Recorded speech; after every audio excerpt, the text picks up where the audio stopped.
100%. Yeah, it's like the biggest needle mover for numbers on your show. The best way to convert any new platform followers, regardless of the platform, is to do more on that platform. Meaning that if you want more Instagram followers, then do more on Instagram. If you want more Facebook followers, do more on Facebook. If you want more people on your email list, do email list swaps and things like that. Because you know that those people are going to be highly engaged because that's the platform that they found you on. And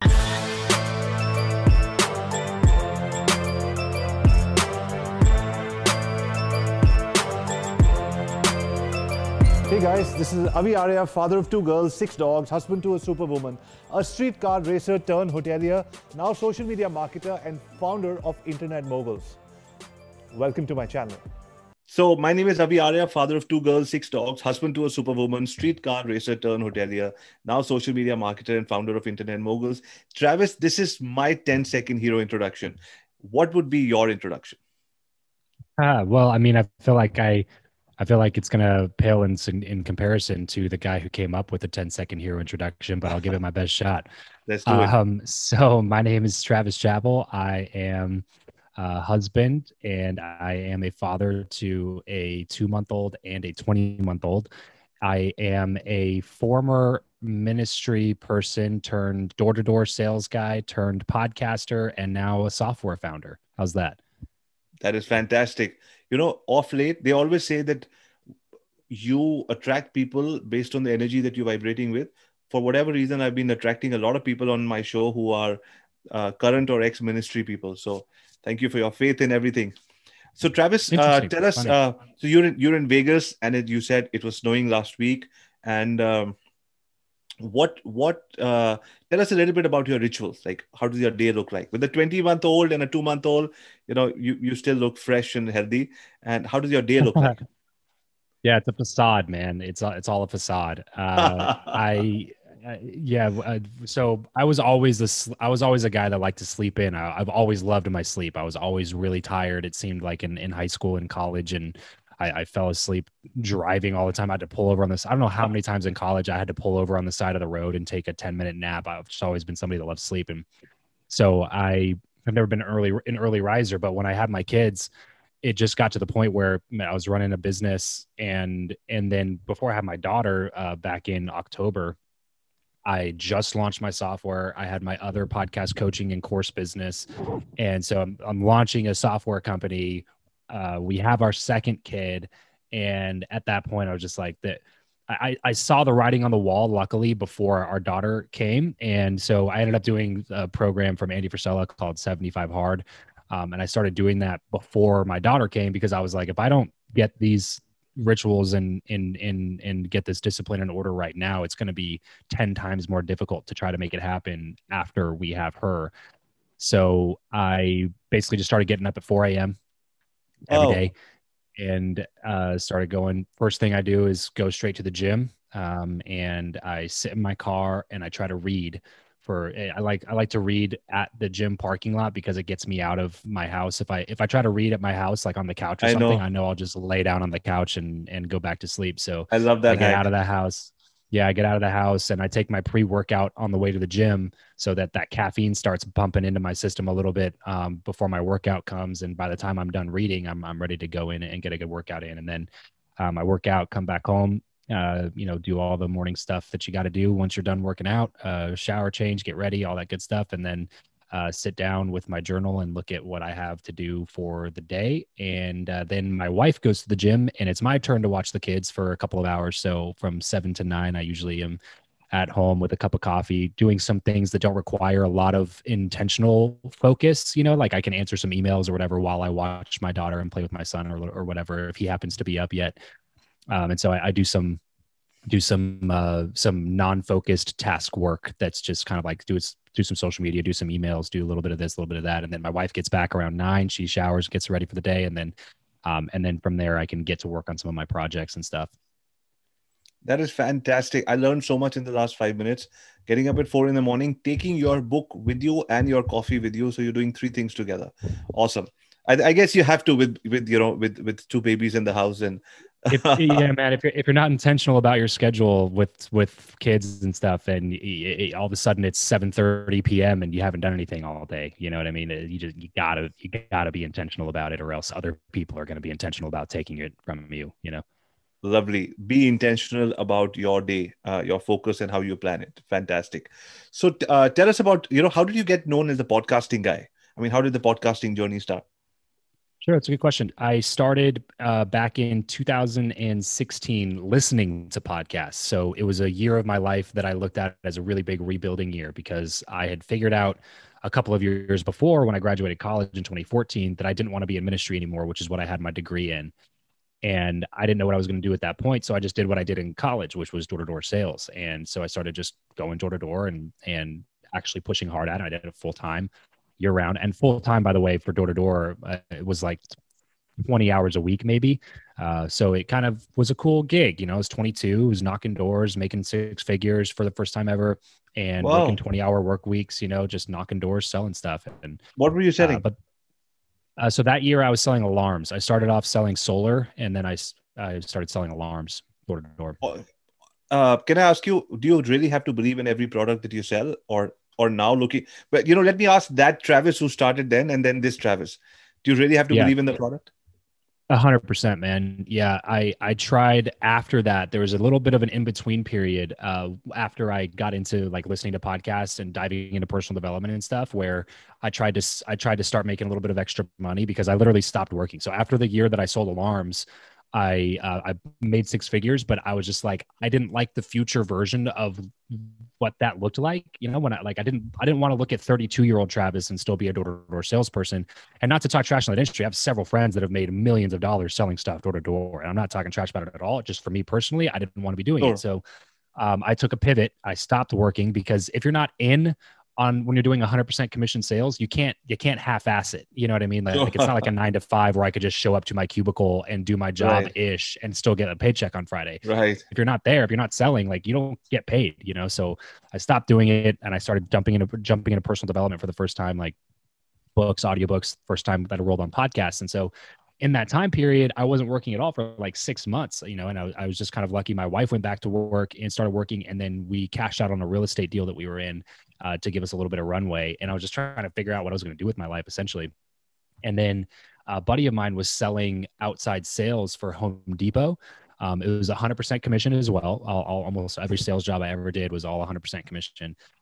But Home Depot would generate the leads for you, and then they would send you out on and to close the leads. And it was for like roofing, siding, gutters, window jobs, like all that kind of stuff. And Home Depot is not cheap either. So we're selling like $25,000 window jobs, $15,000, roofs. How much would you make out of that? So we made a small percentage commission on that based on volume and stuff. So it was honestly, it was a decent opportunity. My buddy was making like $30K a month and 100% commission sales, just being a sales rep and working for a company like Home Depot. So they took care of you. There's like spiffs and trips, and you still, even though you're 100% commission, they still paid for your, medical insurance and things like that. But for me, I didn't believe in the product enough to sell it effectively. So when I sold solar, when I sold alarms, I believed in all of those products. And so, I don't think you have to have a passion about a product to be able to sell it, but you do need to believe in the product to be able to sell it. So it's difficult for me to sell products that I wouldn't personally buy or don't personally use. So when I sold solar, I didn't have a house that could get solar. So, but I would have gotten it if I could have. But so when I sold alarms, I definitely had an alarm, and I sold it to, like my test is like, would I sell this to my own parents or grandparents? You know what I mean? Would I feel comfortable selling this to them? And if the answer is yes, and if I feel like they definitely should have it, and I hook them up with it, then I can usually get behind it. So when I started selling for Home Depot, not to talk trash on Home Depot, great company, but I didn't believe in the products enough, because I was familiar enough, because we had bought some real estate and flipped a couple of houses. I was familiar enough with like what generic industry pricing was. And I felt like we were so much higher than all of those, to the point where I would never have bought a window job from Home Depot. I would never have bought a roof from Home Depot. I would have never bought any of that stuff from Home Depot. I would have definitely paid somebody else to come to get the job done.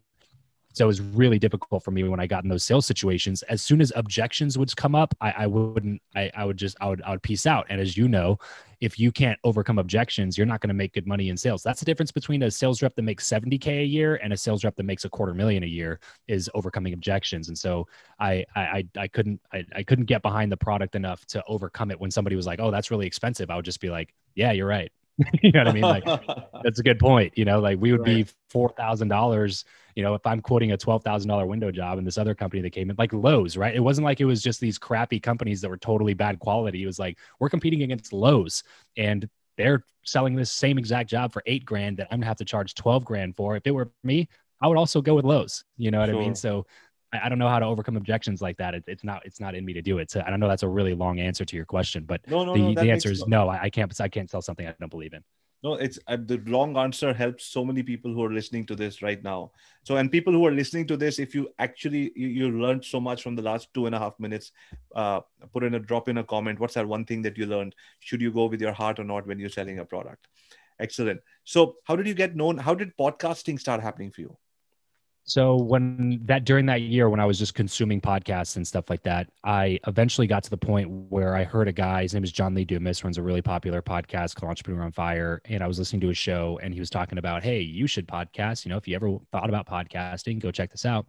And so I went over to his website, started poking around, and I found his income reports, which is probably where I spent the most time on his site. And he's published his income reports with this CPA for the last, still does it to this day. So since he started in 2012, now all the way to 2021, he's been publishing those income reports, and he gives you the exact breakdown of his gross revenue, his net revenue, what he spends his money on, all these things. And so I would go in there and I was like, man, how did this guy make $283,000 last month being a podcaster? Like, that's crazy, and it really piqued my interest. And so I was like, this seems like a pretty cool medium, and it seems like a pretty good way to get to know people and meet people and have people on my show that I admire and respect. And so I just started a show, and it was about networking, because that's what I wanted to get good at, which is kind of a takeaway for some people, is you don't have to be an expert to get started.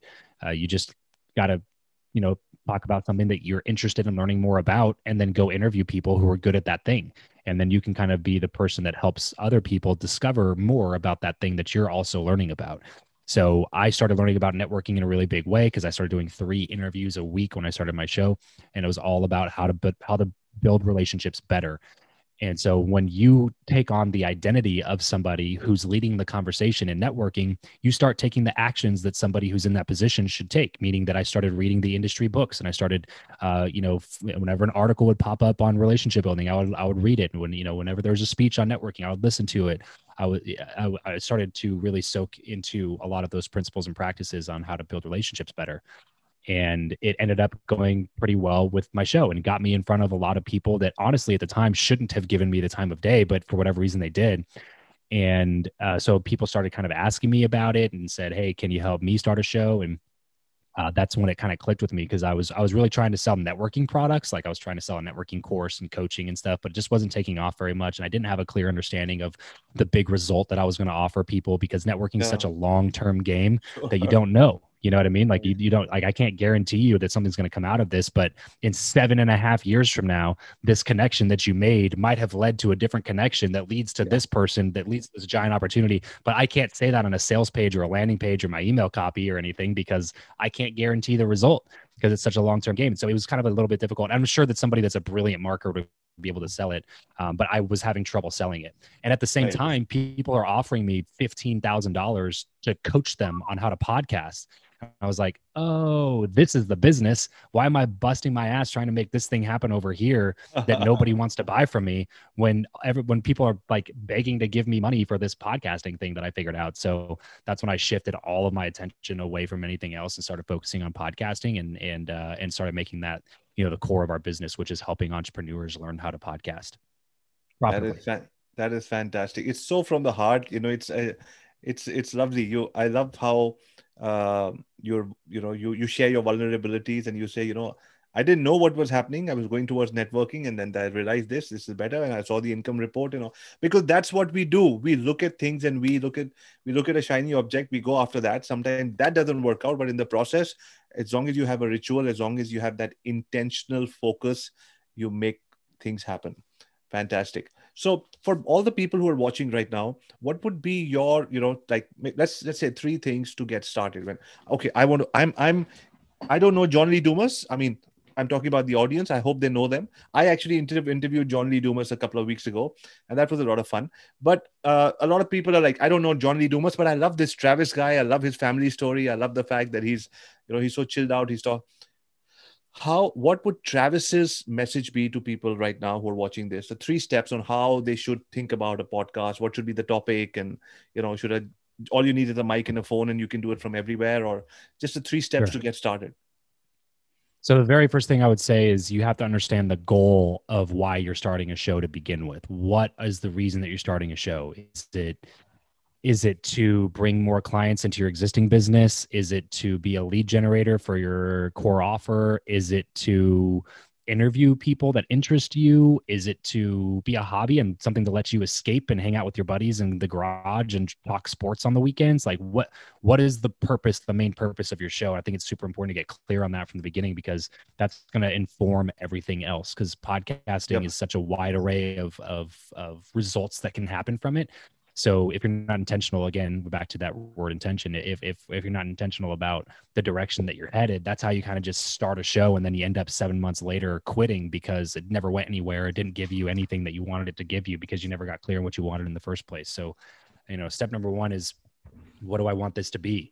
So for me, I wanted to become a full-time podcaster, and I wasn't exactly sure what that meant. I just knew that I wanted the majority of my income to come through my podcast in an online sort of a way. And that was my goal from the beginning. So if you have an existing business, your goal might be, I just want credibility and authority in who I am, so people buy my products and services more, even if they don't come from the podcast, right? So there's so many different ways to look at it, but you just got to figure out what that goal is first. Secondly, you have to figure out who you're talking to. Once you figure out the goal, you have to figure out, who am I creating this for? Because that answer is going to help you create all of the other answers to the questions that you might have rolling around in your head. Like, what should my name be? What should my topic be? How many times a week should I release? What should my episodes be about? Should I interview people? Should I do solo shows? All of those other answers are going to get answered by your unique listener profile, your avatar, that a lot of people refer to it as.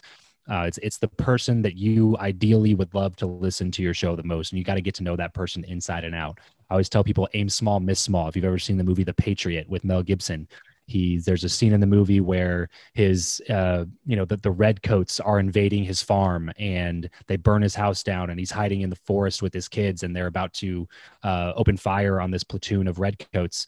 And he tells his son before he shoots, as a reminder, because he'd obviously told him before, he said, aim small, miss small. And so the whole time the kid's repeating to himself, aim small, miss small, aim small, miss small. Basically what it means is, don't just aim for the guy. If you're aiming for the guy and you miss, then you're going to miss completely because you're aiming for the guy.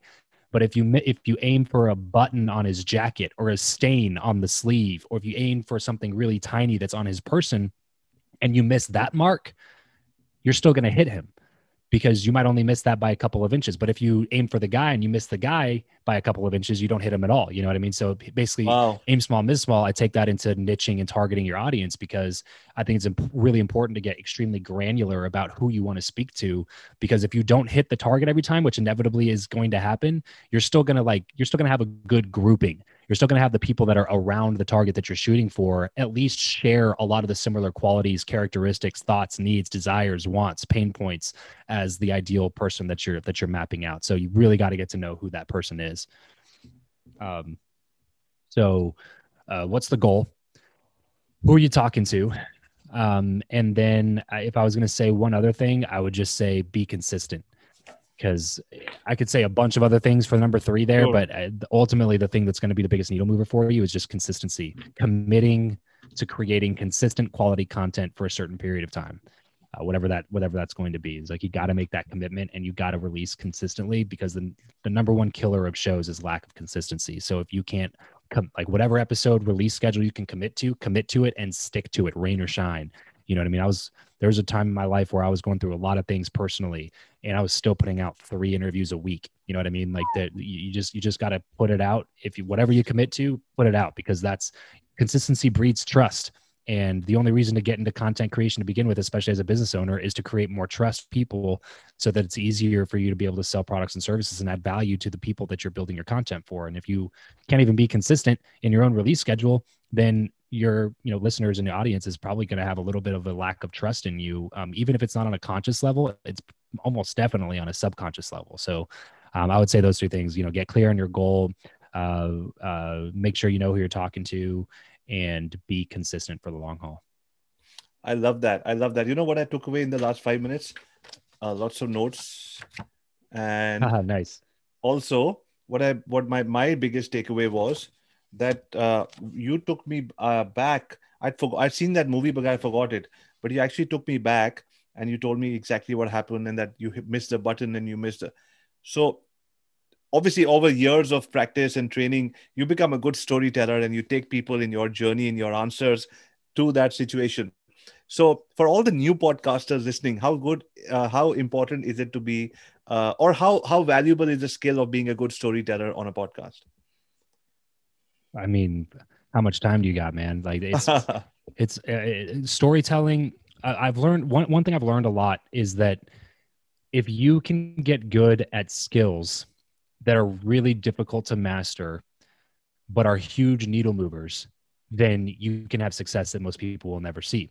The harder the skill, the fewer people have that skill, and the more you're going to get paid for that skill, right? That's why if you're a minimum wage worker and you flip burgers for a living, you don't get paid that much money, because you get paid for the amount of value that you can bring to the marketplace. Right. So if they can go put out a job posting and get 3,000 other people that are totally qualified to do that position, that's what sets the price for how much you get paid. So the goal is to make yourself better at the skills that you're trying to make yourself good at skills that are difficult to master. Because if you can get good at skills that are difficult to master, then the paychecks start increasing all of the time, whether you actually have a job job or you're an entrepreneur or a business owner. And storytelling is definitely one of those skill sets that you're going to want to master if you want the freedom and stuff that comes from being a full-time podcaster, because that's really the only way to get around it. Your content has to be engaging. It has to inspire people. It has to motivate people to take action. It has to get them to destroy their inner false narratives around how they live their lives. And the only way to really do that effectively is through storytelling. So it's gotta be one of those skills that you put into the I need to work on this category, and start consuming content around how to tell stories better. But really, the bottom line is tell more stories. That's why I love podcasting, and that's why I love releasing so many episodes, because it gives me more opportunities to work on my skill set and refine my skill set. And when you magnify that over 5 years, and you look at how many stories you've told over the course of 6, 7, 8, 900 podcast episodes, you really start to get a little bit better all the time. And when you look back over that period of time, that skill set and that learning has compounded in that time period. And that, like I said, that skill set's going to pay you a lot of money. My next question is, are you intentional in giving so many nuggets and at the end of every section, or do you because I loved what you said, tell more stories to destroy the false belief that your clients have, and then probably build new ones. So that's a beautiful way of saying why people should, so I actually have a very high ticket client coaching call after this. If you don't mind, I'll use some of these. I'll say I learned it from Of course. Of course. This is really fantastic. Yeah. Awesome. So we spoke about consistency. We spoke about, storytelling. In terms of marketing, there are different schools of thought. People are like, like you said, learn a skill that allows you to make money. You saw John Dumas's thing, So obviously money, you've got 2 kids, I've got 2 kids, and we need that money, and we need that. A lot of people say, don't do podcasts if you want to make money. A lot of people are like, no, you follow a system and you'll make money. What is your take on why and how to monetize this endeavor? Yeah, the people that are telling you not to start a podcast because they don't make money are the people who haven't figured out how to make money with a podcast. So I always say, don't take advice from anybody that you're not willing to trade places with in that category, right? Let me caveat that by saying in that category, because I don't necessarily mean to trade lives with them. I just mean, have they done the thing that you're trying to do? That's all I mean by that. If they haven't done the thing that you're trying to do, then it's probably not a great person to take advice from. You can Sure. listen to their stories and learn from their failures in that area. But in terms of like, that's pretty hardcore advice to listen to somebody who never figured out how to monetize a podcast, just to be like, well, they couldn't figure it out. That means I can't figure it out. Like, that doesn't make any sense, because the question is really, did somebody figure it out? And that answer is resoundingly yes. So if somebody figured it out, I can figure it out. I just got to go learn how they did it and implement the same things. It's not that difficult. You don't have to reinvent the wheel and come up with your own strategy, you know? So I definitely think that it's very possible to monetize a podcast. You just have to kind of have the right strategy going into it. So I look at it way more as like, your first goal should be like, your goals with podcasting should be all of the other things that come along with podcasting. And the goal that most people focus on, to me, is like the back burner goal. That's the long-term goal. That's the one that's going to be like the cherry on top at the end of the finish line when you're 7 years into this thing. That's so everybody thinks audience, listeners, sponsors, like that's how you make money podcasting. That, to me, again, cherry on top. That's down the road 2, 3, 4, 5, 8, 10, 12 years later, after creating consistent content, you'll probably have an audience base, and you'll probably be able to monetize, and you'll probably be able to have a large following of people who actually give a crap about what you have to say. But in the meantime, it does a lot of other awesome things for you. And that's kind of what I want my clients and my students to focus on. Like, focus on the credibility that it brings into your brand, focus on the authority that it gives you, because you created your own platform and your own stage to be able to share wisdom and content on. Focus on the network that it builds. Like, my show is all about networking. And I get the question all the time, hey, Travis, what's your number one networking tip that you've learned through 600 episodes about networking? And without question, I could go into generic networking, but my number one practical answer is start a podcast, because it's easily been the biggest needle mover for the people that I know and have relationships with now, has been getting my foot in the door and having a conversation with them on a podcast first, and then building a relationship moving forward. So having a podcast is good for your network. Like I was talking about earlier, it's great for keeping you accountable to learning things. You know, I ran a show on networking, so I felt like I owed it to my audience to bring them the best content around networking, or else how would I expect them to share my content or like an episode or tell their friend about it if I'm not putting my all into making sure that it's really good content? So I consumed the best books, and I would listen to the best interviews and read the best articles about how to work and how to build better relationships. And so that became my number one accountability partner in making that a big skill set of mine, which is building relationships and connecting people together and being a bridge between groups of people, and being able to get some of the top guests in my industry on my show by using the skill set that I was learning by running the podcast. You know what I mean? Like, it kind of just all works for each other and helps, and it helps to continue to push you forward. So there's so many other reasons to have a show besides just the one that most people think is the reason to have a show. And that to me is what makes it worth it in the meantime, because I do believe at one point, like, I'll have a show that has 2, 3, 4, 5 million downloads a month. And at that point, you can do whatever you want. You know, any publisher in the world would die to help you publish your book for you and give you a fat book deal. Any stage in the world wants you to speak on their stage because you have a built-in audience of people that you can put a couple ads out to that helps them put butts in seats, right? Like, it becomes a real asset that you can wield as a connection tool, as a way to get, more book deals, as a way to get your value and information out into the world, as a way to get, booked on more stages and like continue to solidify yourself as an authority in your world, which then allows you to be able to raise your prices, spend more time with your family, bring in the best talent. Like, you can do whatever you want when you have that built-in distribution of audience members. And that's the long-term benefit of it. But most people give up 7 months in because they haven't experienced the long-term benefit of it, because it's by definition a long-term benefit and it won't come to you in 7 months. But since most people are only focused on that and not focused on any of the other things I just mentioned, 7 months in, they give up. And then, well, now you just guaranteed that you're never going to have that audience. You know what I mean? Because you just gave up. No, they're not going to find you now. I guarantee you that, so that's kind of my thoughts on it. It's just that definitely monetizable. You just got to come at it with the right angle. Does your wife listen to your podcast? That's a good question. I would say she has listened to my podcast, but okay. I don't think she's a regular listener. I doubt she's listened to an episode in a while. I do something every single morning. I either do a webinar or I do something or the other. And my family is somewhere around, but they just pick up the keywords from here and there. And so I think the biggest advocates come, they support you in everything that you do, but the advocates, the real fans, really come from outside. So I just wanted to reconfirm that, because if you said your wife is listening to every single episode, I would have brought that up as an issue in my family very soon. Okay. Nope. All You're right. good, man. You're good. Okay. Lovely. So Travis, just last two questions. Tell us about the software company that you have and how it's helping people. Yeah, so it's called Guestio. I mentioned before that the thing that I kind of got known for in my circles was getting the best guests in my industry to say yes to an interview on my show. And a lot of other people struggled with getting those same people to say yes. And so they'd ask me about it.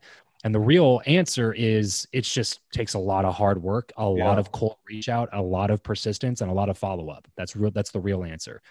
It's a lot of work. And so most people either don't have the time to do it because they're running a successful business already, or they just don't want to take the time to do it. So we ended up building a software marketplace platform called Guestio, where you can go create a free Guestio account, build out a profile, and you can start searching through our catalog of guests, like high quality guests for your show.